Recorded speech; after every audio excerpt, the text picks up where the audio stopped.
Welcome Libra to your in-depth monthly forecast for January 2026. I'm going to share with you first of all some of the standout details of the month ahead, then on screen the event chart right at the beginning of January always provides an influential backdrop for the whole month. I'll then go through all the details frame by frame to give you a clear picture of what you can expect in terms of your ascendant, sun or the moon.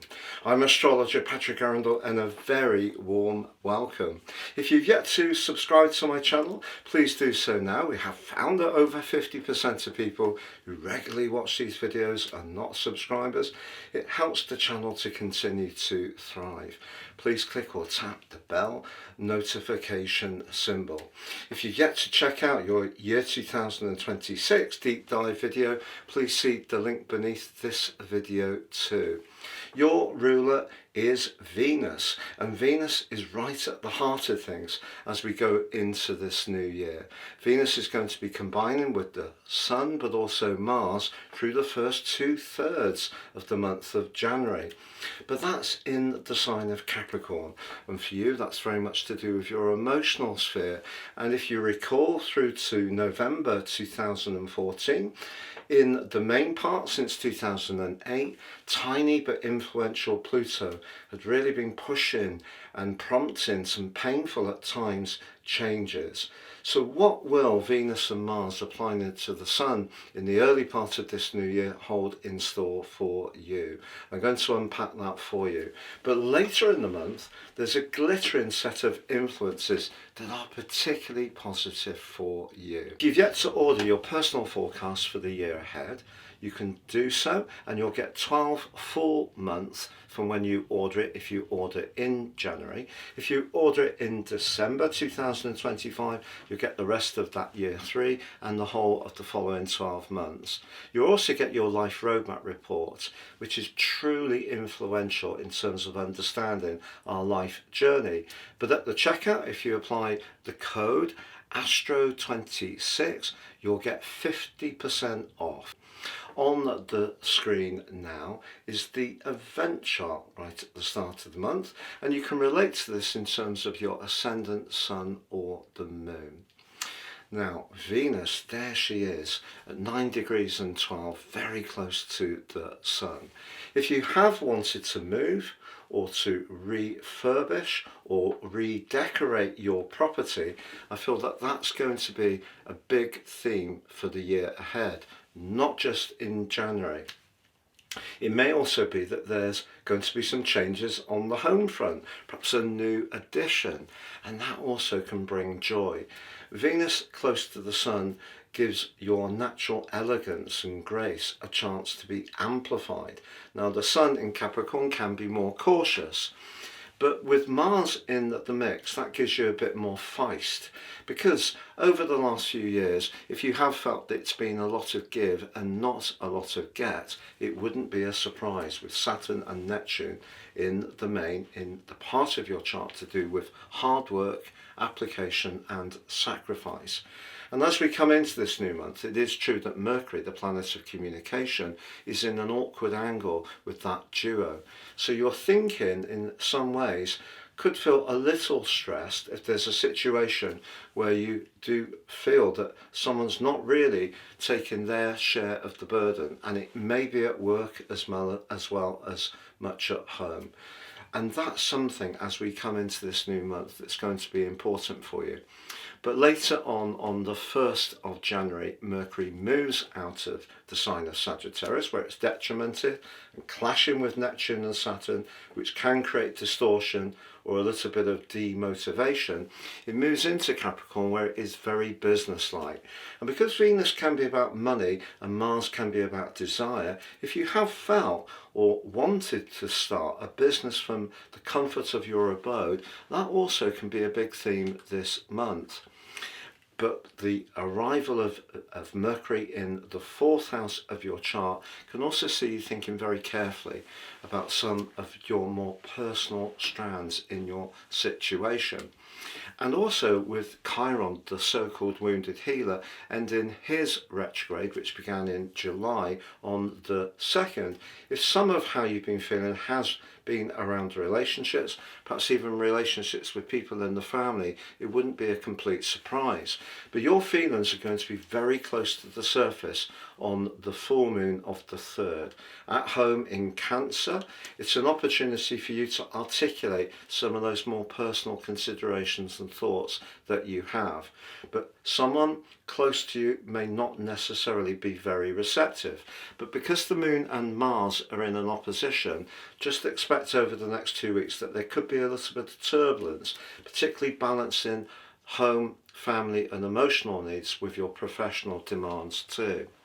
Now we're going to see also early in the month Venus in a cazimi with the Sun, and if you are wanting to make those changes to your abode, or there's someone that you're getting to know, perhaps from a more romantic dimension, but you do feel very comfortable in their space, that tie can really be clarified in a positive way at that point. But Venus and Mars come into a conjunction on the 8th. If there is a situation where you feel you're not being heard, you could be a bit more robust about expressing how you feel, but you can still use your legendary diplomacy as well. Now it's the Sun's turn to combine with Mars, the second cazimi on the 9th. Now that hit in the sign of Capricorn, the combination of the Sun and Mars, can certainly give you a lot of desire if you do want to make physical changes to where you live or move altogether, because Mars brings a sense of urgency and greater thrust. But then, as we have the month developing and all the players move forward in the sign of Capricorn, we're inching towards understanding a lot more what you're wanting in terms of your inner world. But your ruler moves on the 17th into one of the most fantastic parts of its journey through the sky for you personally. Moving into the 5th house of Aquarius shares your air tropicity. That brings a sense of playfulness. You can feel more flirty, more glamorous. You can want to get out and about more, even though it's early in the year. But the new moon back in that more tender 4th house on the 18th is actually in a very strong link with Mercury and Mars, but they're embracing the energies of Saturn and Neptune and the disruptor of Uranus in a very much more positive way, and that could see you really speed up around some physical changes to your abode or that house move itself.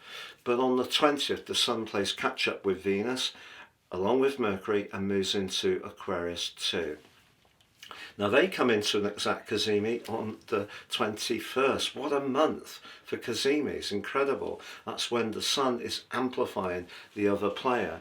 And here Mercury comes out of that more reflective 4th house and is much more in the mood for play, being a bit cheeky and maybe a little bit provocative in the sign of Aquarius, but certainly much more social. And they're joined by Mars on the 23rd. So another big shift, and Mars moving into Aquarius is very much to do with groups, getting together with people, but also being much more proactive about the ideas that you've got that are creative, as you often do have. But on the 23rd as well, we have the 4th cazimi of the month. The Sun combines with Pluto, and Pluto since March 2023 for 10 weeks, and then pretty well the first half of 24, and then from the end of November 24 round to now, Pluto's been evoking within you an ideal about what you want, where you can manifest the most joyful part of your being. And I think the Sun being in conjunction with Pluto could see you shift something that's very important to you in a very dynamic way, and that's truly exciting. But also Neptune returns to your sector of relating on the 26th. If you recall, it did spend 6 months in this area last year, and it may have created some confusion around certain relationships, but with Saturn from the end of May through to the 1st of September, also in your 7th house, and returning to join up with Neptune on the 14th of February, and they come into a conjunction on the 18th of February. If you are early in the sign of Libra particularly, you're going to be very aware that what you want from a relationship is mutuality. You need respect. It needs to flow backwards and forwards, and there also has to be as much as firm boundaries and structure, there also needs to be some sensitivity as well, which is what Neptune's about.